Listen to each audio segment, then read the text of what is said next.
السلام عليكم ورحمة الله وبركاته. نحمده ونصلي على رسوله الكريم. أما بعد، فأعوذ بالله من الشيطان الرجيم. بسم الله الرحمن الرحيم. رب اشرح لي صدري ويسر لي أمري واحلل عقدة من لساني يفقه قولي. ربنا زدنا علما، اللهم فقهنا في الدين. آمين يا رب العالمين. رکوع نمبر 8 کمپلیٹ ہو گیا ہمارا. اب رکوع نمبر 9 کی تفسیر کو ہم دیکھتے ہیں کہ اللہ رب العزت اس رکوع کے اندر کیا ارشاد فرماتے ہیں. آیت نمبر 21 سے رکوع نمبر 9. سورۃ الانعام چل رہی ہے. دیکھتے ہیں اللہ تعالیٰ ارشاد فرماتے ہیں اس آیت کے اندر: وَمَنْ أَظْلَمُ مِمَّنِ افْتَرَى. اللہ تعالیٰ فرماتے ہیں کہ تم میں سے کون اس سے زیادہ بڑا ظالم ہو سکتا ہے. ممن افطرا.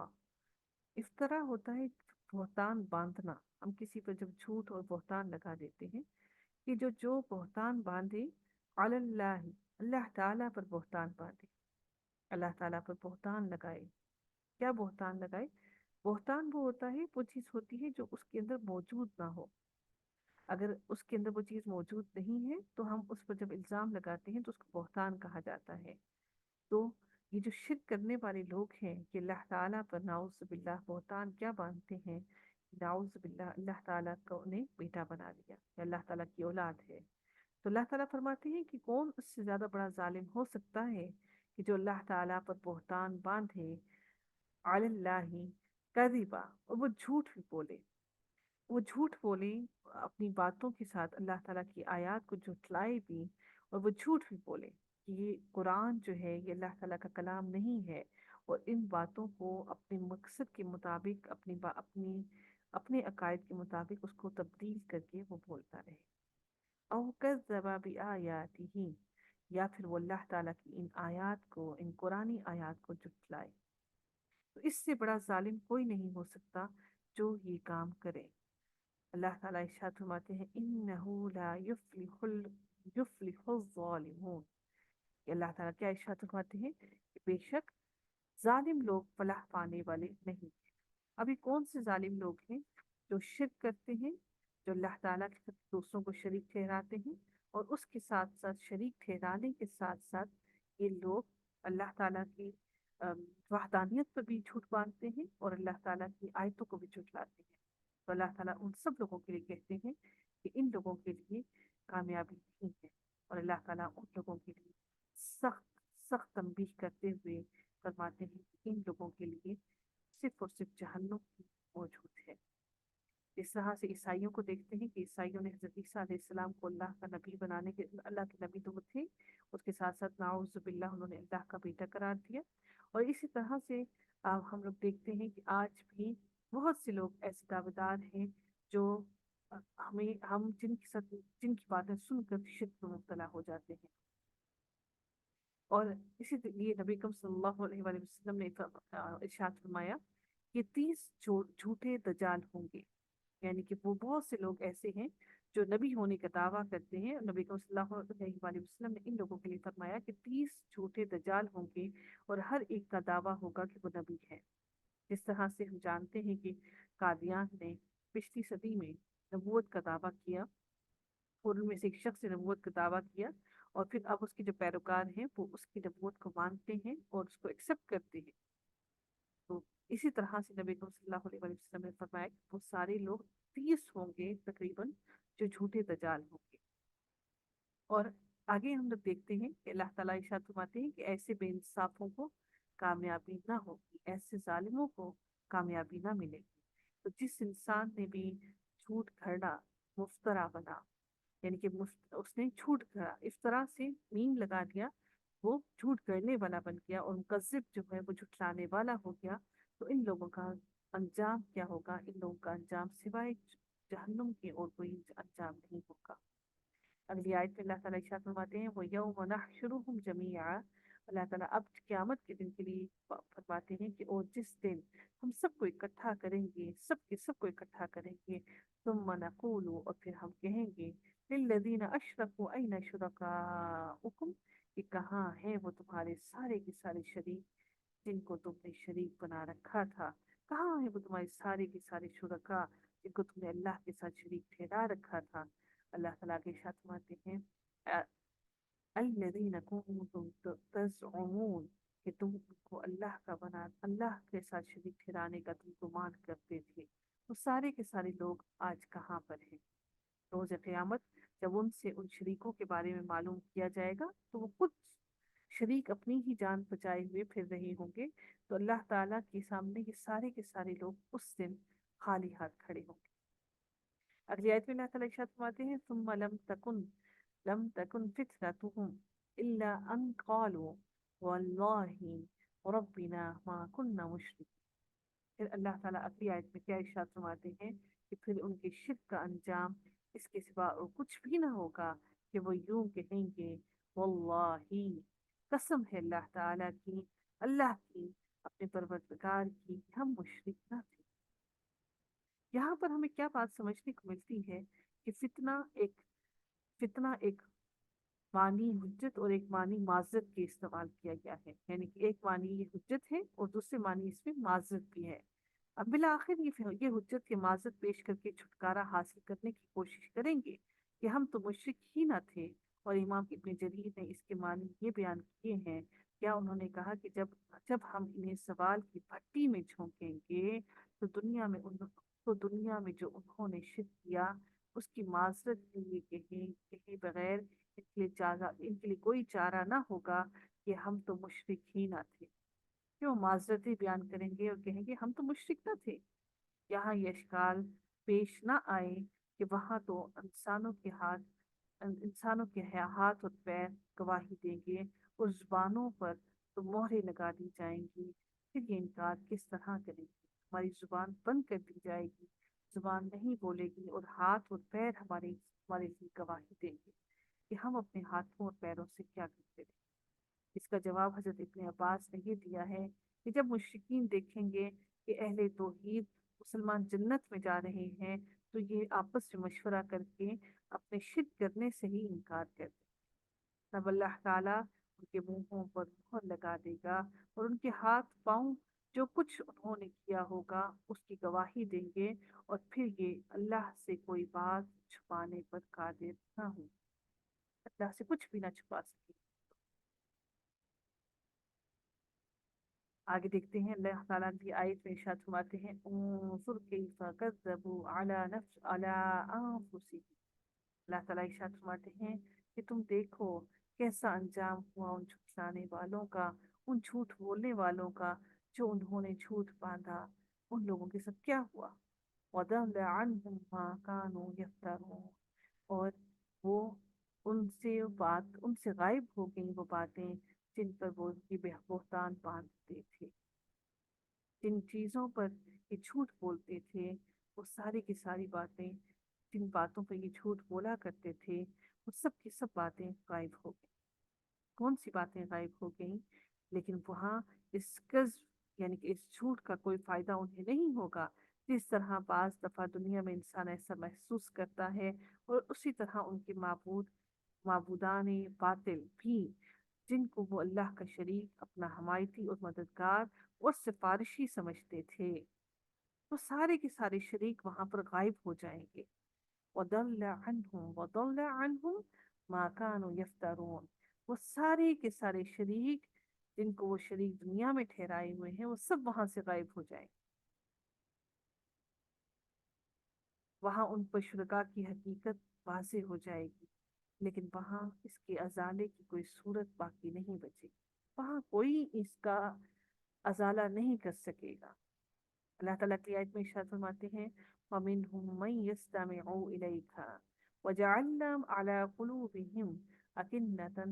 أَنْ يَفْقَهُوهُ وَفِي آذَانِهِمْ وَقْرًا۔ اب اگلی آیت میں اللہ تعالیٰ کیا ارشاد فرماتے ہیں کہ ان میں سے بعض ایسے ہیں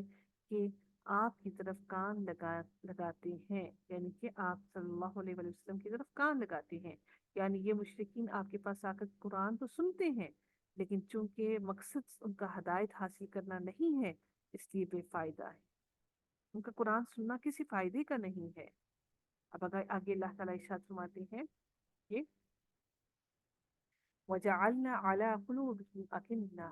اللہ تعالیٰ کیا ارشاد فرماتے ہیں کہ اور ہم نے ان کے دلوں پر پردہ ڈال رکھا ہے، أَن يَفْقَهُوهُ فِي آذَانِهِمْ وَقْرًا، اس سے کہ وہ اس کو سمجھیں، اور ان کے کانوں میں ڈانٹ ڈال دے رکھی ہے، کیونکہ ان کے کانوں میں بوجھ ڈال رکھا ہے ایک ایسا کہ جیسے ہم لوگ ہیڈ فونس لگا لیں تو ہمیں آواز نہیں آتی نا، بالکل ایسا ہی اللہ تعالیٰ نے ان کے کانوں میں ایک ایسا بوجھ ڈال رکھا ہے جس کی وجہ سے ان کے کانوں میں کوئی حق اور سچ کی بات نہیں کرتی، اور ان کے دلوں پر اللہ تعالیٰ نے ایسا پردہ ڈال دیا ہے کہ ان کے دل ہدایت کی بات دینے کو تیار ہی نہیں، یہاں تک کہ جب یہ لوگ آپ سے، اور اللہ تعالیٰ کہتے ہیں کہ اور اگر وہ لوگ تمام دلائل کو دیکھ بھی لیں اپنی آنکھوں سے، وَإِن يَرَوْا، وہ دیکھ بھی لیں اکل آیات، تمام نشانیوں کو، لا یؤمنوا بها، اس کے باوجود بھی ایمان نہیں لائیں گے، حتی اذا جاؤوک یجادلونک یقول الذین کفروا، اللہ تعالیٰ ارشاد کیا فرماتے ہیں، اللہ تعالیٰ ارشاد فرماتے ہیں کہ یہاں تک کہ جب یہ لوگ آپ کے پاس آتے ہیں تو آپ سے خام خواہ جھگڑتے ہیں، نبی اکرم صلی اللہ علیہ وآلہ وسلم کو جھگڑنا شروع کر دیتے ہیں، کیوں جھگڑنا شروع کر دیتے ہیں؟ کا وہ معاوضے مانگنا شروع کر دیتے ہیں، ان هذا الا اساطیر الاولین، اور وہ کیا کہتے ہیں، یہ لوگ جو کافر ہیں جو کہتے ہیں کہ یہ تو کچھ بھی نہیں، صرف اور صرف یہ پرانی کہانیاں ہیں، اس قرآن کے اندر پہلی لوگوں کی کہانیاں ہیں جو پہلوں سے چلی آ رہی ہیں، جو کہانیاں ہم اپنے آباء و اجداد سے سنتے چلے آ رہے ہیں، کس سے سنتے چلے آ رہے ہیں، یہ تو وہی داستانیں ہیں، تو اس قرآن میں تم نئی کون سی چیز لے کر آئے؟ اب وہ گمراہی کی ایسی دلدل میں پھنس گئے ہیں کہ بڑے سے بڑا معجزہ بھی دیکھ لیں تب بھی ایمان لانے کی توفیق سے یہ محروم ہی رہے، اور ان کو یہ قرآن کی باتیں صرف اور صرف کہانیاں ہی لگتی، وَهُمْ يَنْهَوْنَ عَنْهُ وَيَنْأَوْنَ عَنْهُ وَإِنْ يُهْلِكُونَ إِلَّا أَنفُسَهُمْ وَمَا يَشْعُرُونَ، اللہ تعالی اگلی آیت میں ارشاد فرماتے ہیں کہ اور یہ لوگ اس سے دوسروں کو بھی روکتے ہیں، ینہونا روکتے ہیں یہ لوگ دوسروں کو بھی، کس سے روکتے ہیں؟ قرآن کی طرف آنے سے، دین پر عمل کرنے سے، اور خود بھی اس سے دور رہتے ہیں، وہ ینأونا، اور خود بھی اس سے بھاگتے ہیں، عنہ وَإِن يُهْلِكُونَ إِلَّا أَنفُسَهُمْ، اور یہ لوگ اپنے آپ کو ہی تباہ کر رہے ہیں، اس سے کسی اور کی تباہی کا سبب نہیں بنتا، یہ خود کو تکلیف دے رہی ہیں، خود کو تباہ کر رہی ہیں، إِلَّا أَنفُسَهُمْ يَشْعُرُونَ، اور وہ اس کی کوئی شعور نہیں رکھتے، ان کو نہیں معلوم کہ وہ اپنی جانوں کو ہلاک کرتے، اگر وہ اللہ کی طرف، اللہ کے دین کی طرف اور نبی کریم صلی اللہ علیہ وآلہ وسلم کے بلانے کی طرف نہیں آتے تو وہ در حقیقت خود کو تباہ کر رہے ہیں۔ اللہ تعالیٰ کی آیت میں ارشاد فرماتی ہیں وَلَوْ تَرَىٰ إِذْ وُقِفُوا عَلَى النَّارِ، اللہ تعالیٰ ارشاد فرماتی ہیں اور اگر آپ اس وقت دیکھیں کہ جب کہ یہ دوزخ کے پاس کھڑے کیے جائیں گے، علی النار، آگ پر کھڑے کیے جائیں گے، فقالوا یا لیتنا، تو یہ کیا کہیں گے کہ اے کاش، نردو، کہ اے اللہ تو ہمیں کاش کہ واپس لوٹا دے ہمیں دنیا میں، اور پھر ہم جا کر پھر سے نیکیاں کریں، کہ اب تو یہ اپنی آنکھوں سے جہنم کی آگ کو بھڑکتے ہوئے دیکھ رہے ہیں، اب یہ واپس لوٹنا چاہیں گے، تو کیا کہیں گے کہ اے کاش کہ ہم واپس بھیج دیے جائیں اور ہمیں واپس دنیا میں بھیج دیا جائے، لا نکذب بآیات، پھر ہم ان آیات کو نہیں جھٹلائیں گے، ربنا، ہم اپنے رب کی آیات کو ہرگز نہیں جھٹلائیں گے، وَنَكُونَ مِنَ الْمُؤْمِنِينَ، اور ہم پھر یقیناً ایمان لانے والے ہو جائیں، ہم مسلمان بن جائیں، ہم تو ہرگز نہ جھٹلائیں گے اللہ تعالیٰ کی آیات۔ اللہ تعالیٰ انہی بات کا جواب اللہ تعالیٰ سورۃ المؤمنون میں ارشاد فرماتے ہوئے دیتے ہیں، اللہ تعالیٰ ارشاد فرماتے ہیں کہ ربنا اخرجنا منها فإن عدنا فإنا ظالمون، قال اخسئوا فيها ولا تكلمون۔ اللہ تعالیٰ سورہ المومنون کی آیت نمبر 107 اور 108 میں ارشاد فرماتے ہیں کہ اے ہمارے رب ہمیں اس جہنم سے نکال لے، اگر ہم دوبارہ تیری نافرمانی کریں تو یقیناً ظالم ہے۔ اللہ تعالیٰ فرمائے گا اسی میں ذلیل اور خوار پڑے رہو، مجھ سے بات نہ کرو۔ ربنا ابصرنا وسمعنا فرجعنا نعمل صالحا انا موقنون۔ سورہ الف لام میم سجدہ میں کی آیت نمبر 1، آیت نمبر 12 کے اندر اللہ تعالیٰ ارشاد فرماتے ہیں اے ہمارے رب ہم نے دیکھ لیا اور سن لیا، بس ہمیں دوبارہ دنیا میں بھیج دے تاکہ ہم نیک عمل کریں، اب ہمیں یقین آ گیا ہے۔ موقنون، اب ہم نے اپنی آنکھوں سے جہنم کو دیکھ لیا، اب ہمیں یقین آ گیا ہے، لیکن اب ایسا ہرگز نہیں ہو سکتا۔ بل بدا لہم ما كانوا یخفون من قبل، اب ایسا نہیں ہو سکتا، بلکہ جس چیز کو اس کے قبل چھپایا کرتے تھے وہ ان کے سامنے آ گئی، یعنی کہ وہ چیز جو کفر اور جو انہوں نے تکذیب کی، جو انہوں نے جھٹلایا، جو انہوں نے آخرت کو جھٹلایا، جن باتوں کا وہ انکار کرتے تھے، آج وہ ساری چیزیں جو وہ چھپایا کرتے تھے آج وہ سب چیزیں ان کے سامنے آ گئی۔ وَلَوْ رُدُّوا وَلَوْ رُدُّوا لَعَادُوا لِمَا نُهُوا عَنْهُ وَإِنَّهُمْ لَكَاذِبُونَ۔ اللہ تعالیٰ ارشاد فرماتے ہیں اور اگر یہ لوگ پھر واپس بھیج بھی دیے جائیں، اگر ان کو دوبارہ دنیا میں بھیج بھی دیا جائے، تب بھی یہ وہی کام کریں گے جس سے ان کو منع کیا گیا تھا، اور یقیناً یہ بالکل ہی جھوٹے ہیں، یہ پھر سے وہی کام کریں گے جس کے لیے اللہ تعالیٰ نے ان کو منع کیا تھا، کہ پھر دنیا میں آ کر ساری باتیں رنگینیوں میں مگن ہو جائیں گے اور پھر انہی گناہوں میں مبتلا ہو جائیں گے۔ وقالوا إن هي إلا حياتنا الدنيا وما نحن بمبعوثين۔ اللہ تعالیٰ ارشاد فرماتے ہیں اور اگر آپ اس وقت دیکھیں جب یہ اپنے رب کے سامنے کھڑے، وقالوا وقالوا ان هي الا حیاتنا، اور یہ کہتے ہیں کہ صرف یہی دنیا کی زندگی ہے، حیاتنا الدنیا، یہ دنیا کی ہی زندگی ہے، وما نحن بمبعوثین، تو اللہ تعالیٰ ارشاد فرماتے ہیں کہ اور ہم اسی دنیا کی زندگی میں ہی رہیں گے اور دوبارہ زندہ نہ کیے جائیں گے، واپس اٹھائے نہ جائیں گے۔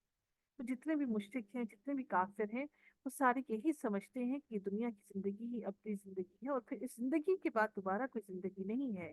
تو کافروں کا یہ عقیدہ یہی عقیدہ رہا ہے، اور پھر جب اللہ تعالیٰ ان کو دنیا میں واپس بھیج بھی دے تو پھر وہ وہی بات کرنے جائیں گے، اور پھر وہی وہ جھوٹ بولنا شروع ہو جائیں گے۔ تو کافر اپنے اس عقیدے پر پکے ہیں کہ ہم دوبارہ نہ اٹھائے جائیں گے، اسی وجہ سے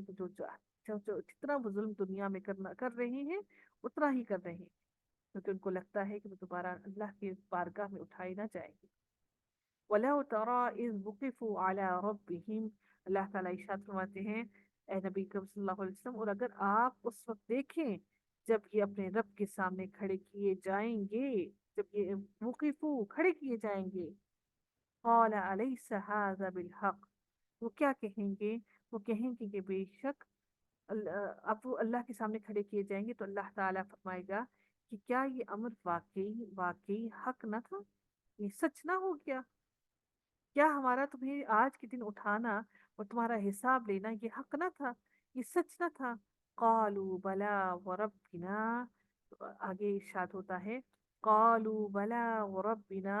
تو وہ کہیں گے کیوں نہیں، وربنا، واہ یہاں پر قسم کیا ہے، اور قسم ہے ہمارے، وہ کہتے ہیں کہ قسم ہے ہمارے رب،